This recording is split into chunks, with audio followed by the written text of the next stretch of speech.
Hi, I'm Irving, and I'm an Adamaniac. Batgirl, Batgirl, Batgirl, Batgirl. Last time we saw that King Tut is back, and he seems to have his eye on some scrolls in the Gotham Public Library. But for now, it's Sunday afternoon, and Bruce Wayne is on a date.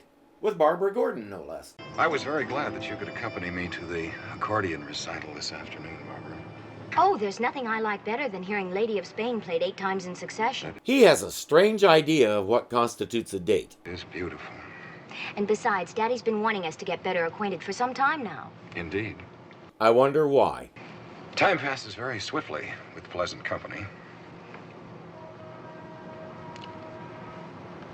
Would you like to watch the television news broadcast together? That's why the shades are drawn, isn't it? Yeah, that's why. This isn't surprising considering the last time Tut showed up, Lisa Carson sort of had to explain to Bruce what a kiss was. The millionaire playboy in all his seductive glory. An anonymous informant who has correctly predicted 2 prior robberies has added a 3rd. And this station now knows who that informant is. For that live story, we switch controls to mobile unit number 7.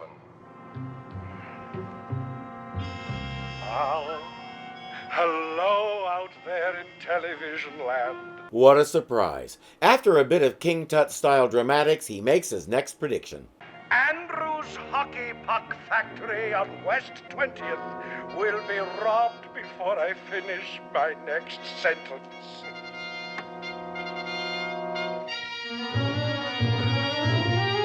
Man, he's good. Commissioner Gordon calls Batman. Dick takes the call and sends a signal to Bruce. What's that? Oh, it's my wristwatch alarm. I'm sorry, Barbara. I'd forgotten I have a meeting at the Wayne Foundation later today. Don't mention it. Business before pleasure. That's good, because the closest they got to pleasure was watching the news. She doesn't even get a handshake as he drops her off and heads for the Batcave. Tut has set up a tent in a vacant lot, and he's making his predictions from there. He's announcing that he's going to make another one, so the local media is there to cover it. Oh, mystical, magical Prince of Darkness. Oh, I invoke your name and call upon your spirit. I beseech you to tell me the time and place of the next robbery. In the name of everything that's nasty, give me your answer, do. He's half crazy, all for the love of loot. Wait, that's not right. Come off it, Tut. Your predictions are nothing but phony, fatuous flim-flam. Who dares impugn the veracity of Tut? Neighbor but the Nile, moon god of Thoth and stuff like that. Tut seems to be a little more fractured than usual this time around. All those bumps on the head must be taking their toll. Why don't you come with me and let us have your head examined? Stand back, you caped crumb bum. I'm on your side of the law now. I'll bet you are. He is. He's on all sides of the law. Whatever that means. I guess after Yeoman Rand turned against him, he decided to take a page out of Joker's book and only go for super intellectuals. What is going to happen, Tut? In less than 1 hour, the box office at the soccer stadium will be robbed. As a citizen of Gotham City, I would like to see that crime thwarted. It's obvious that Tut is staging these crimes to establish his reliability. Then when he's ready, he'll send the police off on a diversion while he pulls off his real caper. Nevertheless, while Batman and Robin are driving to the soccer stadium, he gives us an exposition dump about all that anyway. You give yourselves up without a struggle, we'll try and make things easier for you. And if not, you may be severely pummeled about the head and shoulders.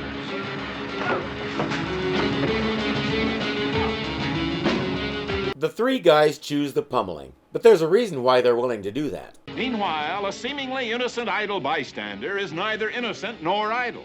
Neither is he seemingly, nor is he bystanding. He's planting a bug on the Batmobile. Congratulations, Batman. We heard about the skirmish and rushed right over. Your timing, as usual, is flawless, Commissioner. You always manage to get here right after the fight is done. It looked like Adam West almost didn't get that line out with a straight face. Castles, a bit of watchful waiting. That little blip is the Batmobile. When it disappears, the dynamic dingbats will have gone into the Batcave. And as soon as that happens, we'll know exactly where that accursed place is and have a direct line on their true identities. It's been tried before. The Batmobile has a sensor that detects things like that and can throw you off the trail. It's disappeared quickly. Coordinates. Today, that sensor seems to be broken. 40 degrees longitude, 12 minutes north. 43 degrees latitude, 8 minutes east. You've got your latitude and your... that's not... longitude is... never mind. The Batcave is directly under stately Wayne Manor. That means that Bruce Wayne and Batman are the same in one. She does word with those ways. In the Batcave, Batman takes a call on Bruce's house phone. Hello. Hello, Batman. This is your monarch speaking. Of course he denies it. My name is Bruce Wayne, and you're calling my residence. Now, will you please? Of course you're Bruce Wayne. You're also Batman. And Tut's gonna tell it to the whole world at a press conference tomorrow. He can tell the world anything he wants, but they're going to ask for proof, and he doesn't have any. He and I have met, but that's the extent of our relationship. Balderdash, say I, stuffing nonsense and phooey. The only way you'll convince me that Batman and Bruce Wayne are not the same person, to let me see them both simultaneously. Well, both at the same time, whichever comes first. That joke should sound like an old cliche, but out of her, I believe it. Ladies and gentlemen of Gotham City, I put it to you that Bruce Wayne, millionaire playboy... You might want to double-check that part. Apparently, he thinks being a good playboy means watching the news together. And man about town is none other than the one, the only, the original Batman! Bruce says, I consider that a compliment. I'm not sure Batman does. Let's go outside and ask him. Barbara Gordon is watching on TV and enjoying Tut's embarrassment. As you can see, we don't look a bit alike, do we, Batman? Not a bit, Mr. Wayne, not a bit. He's not. He's fake! Fake! Tut, why don't you forego this foolishness and submit yourself for observation? Once rehabilitated, I'm sure you will become a valuable member of the community. It is clear from the way we cut to Bruce that he is using ventriloquism to produce the voice. Why is he talking like a badly built robot? Anyhow, you have to admit it, Charlie. The chance of Bruce Wayne being Batman was a very long shot. I can't think of two more obviously opposite people. It never occurs to anybody that maybe that's deliberate. Tut is convinced. It is written, he who knows he has lost has had it. Goodbye, Mr. Wayne. Goodbye, Tut. Tut hasn't committed any crime that anybody knows of, so he's free to do whatever it is he does all day.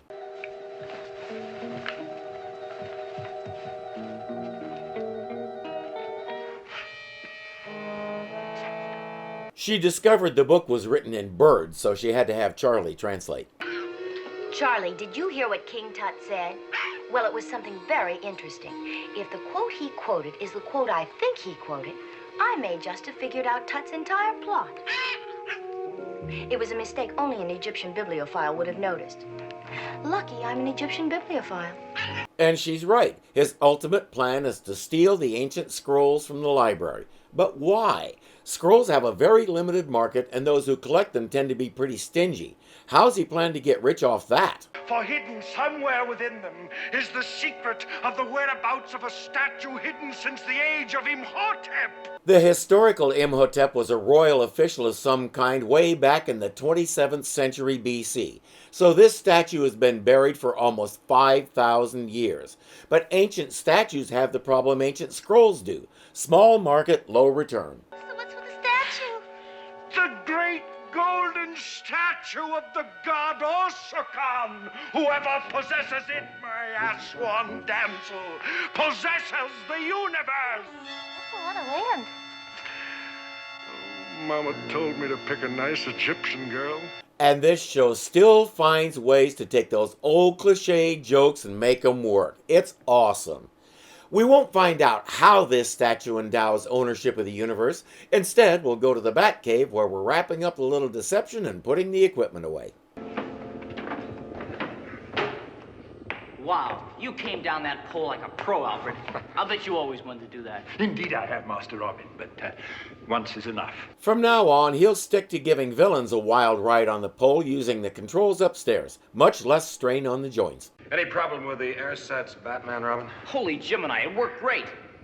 It's the same principle as a dummy, Alfred. I used my pocket bat synchronizer to operate the lips, throw in a bit of ventriloquism. No one was the wiser. And the Batmobile drove itself after being programmed to stop at red lights and intersections. Was that ever a weird experience? I forgot he hasn't done that before. Last time it was Black Widow dressed as Robin. Alfred, would you put my twin brother in the bat dummy closet, please? Good, sir. He has a bat dummy closet. I want to see what else is in there. Commissioner Gordon calls. Tut has made another prediction. He says there's going to be a mass escape from the prison, so Gordon should get all the police over there, basically leaving the rest of the city unprotected. Batman says, do it. We'll cover the rest of the city. 8 million people? Trust me. I'm the dadgum Batman. Trust me. Robin can't believe Batman is falling for that phony prediction. Batman says, I'm not. I'm thinking about something else Tut said to Bruce Wayne, a quote of some kind. Oh, yes, I remember, sir. What's it all about, Alfred? It was the effect that a man who knows when he is lost has had it. Had it? Of course. It's staring us right in our masks, Robin. That quote is on line 769 of chapter 14, scroll 32 of the 13th section of the works of Ramses the Bald, one of the many ancient and irreplaceable scrolls at the Gotham City Library. Well, sure, who doesn't know that? Barbara figured it out from that same quote, and she's already on her way to the library as Batgirl. I can still catch him! Robin, look out! This librarian has been bound in the ancient Thuggee tradition. She won't live a minute longer in that position, Robin. So cut the rope, quick! And when faced with the prospect of choosing between the apprehension of a criminal and the saving of a human life, one must always save the life. At that moment, the librarian keeled over and died. Batman looked at Robin and said, you really need to absorb these lessons more quickly. Robin punched him. Gosh, Batman, you're right again.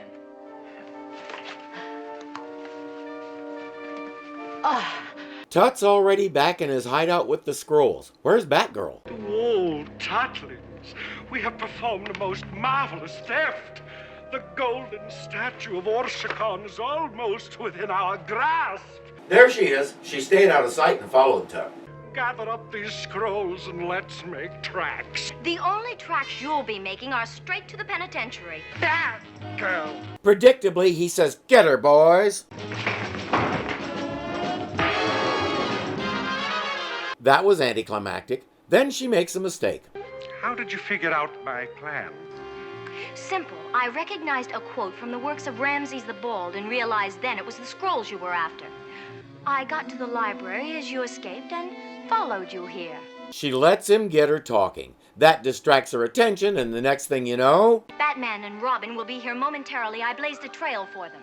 Consider your criminal career kaput. Oh. Well, goodbye, Batgirl. You're not going anywhere. No, but you are. There's no time to do anything with her. Just make sure she's unconscious and let's get out of here. Now, for the second time, let's make tracks! The only tracks you'll make are straight to the penitentiary. Some sort of delayed echo in here. How many actors could have delivered that line so nonchalantly and yet in such a goofy manner? I like to hope King Tut was one of his favorite roles of all time. He sure owns it. A whole passel of henchmen come out of nowhere and we get a fight scene while Batgirl sleeps off the flower pot. So it was you who blazed the trail. I was just doing my duty as a citizen. I like that kind of talk. Perhaps we could get together some evening and discuss crime-fighting techniques. No one knows where you live. Yes, that does constitute somewhat of a problem. Look out! Here they come again! That's what happens when you knock them down but don't secure them for the police. They get up and you have to do it again. Because we need a 3-bat fight. It's in the script.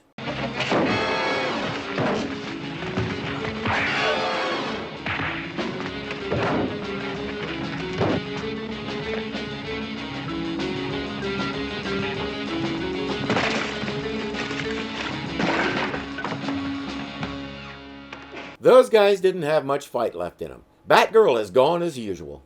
Batgirl never stays around long enough for us to thank her. She's probably very modest. I wonder who she really is. I wonder who he really is. King Tut told you and you didn't believe him. And for once, Tut didn't get a good enough rap on the head to snap him out of it. He's off to a psychiatric hospital for treatment, which I assume consists of a rap on the head. Hi, Daddy. Hi. Hello, Bruce. Good to see you again, Barbara. I wonder if we could continue that date we interrupted this weekend. You mean you actually had a date with this socialite lump? Yes, why? Because he's so deadly dull. Deadly dull. Yet he called him a millionaire playboy. Usually, even if a guy has Bruce Wayne's money, if he doesn't have something else going for him, he doesn't reach the status of a playboy. On the other hand, he had to have a kiss explained to him, so maybe he thinks being a playboy means he's the guy who owns the ball, so he decides what game we're going to play. Anything is possible in this show. Anything except the possibility of it being deadly dull. Deadly dull, that's what it is. Just deadly dull in Gotham City. Obviously, he disagrees. That's what he gets for watching a different channel.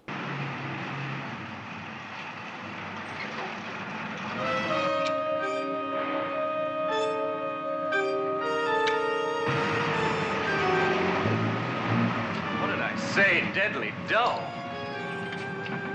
That's the notorious gangster Louis the Lilac. The call goes straight to Gordon. Yes. What? You don't say. You don't say. Or not. Are we? You don't say. Who was it? He didn't say. We are. How do they do that? Bruce takes his leave, Tut still maintains Bruce as Batman, and Gordon heads off to the red phone to call said Batman. We can assume Tut will be taken off to the hospital, but he won't stay there. He'll be back one more time before we're done. Tut is one of everybody's favorite villains, mainly because he's so far over the top, plus the perfect way Victor Buono played him. I still have problems with him for reasons I've mentioned many times before. I can appreciate the performance and I can laugh at the jokes, but I just can't buy the character. At the same time, this isn't the real world. This is Adamania land where a lot of unlikely things can happen, including a university professor with enough money to do the stuff King Tut does. So as I've gone back through these episodes now, as opposed to when I was 14, I can appreciate the good stuff without tripping too hard over the plot holes. And I have to say one thing. It's getting harder and harder to do these reviews properly for one big reason. This writing is tight. One of the goals of building a review like this is to highlight the main points and cut out the fluff. But there's very little fluff this season. I wasn't sure what to expect when we went down to one episode, but really, what we did was cut out a lot of the fluff that filled runtime in the 2-episode format, and there was enough to condense it down to one tightly written, well-paced episode. So far, I've been delighted with the way we've done this. And Milton Berle is back as our next villain. This should be fun. I'm Irving, and I'm an Adamaniac.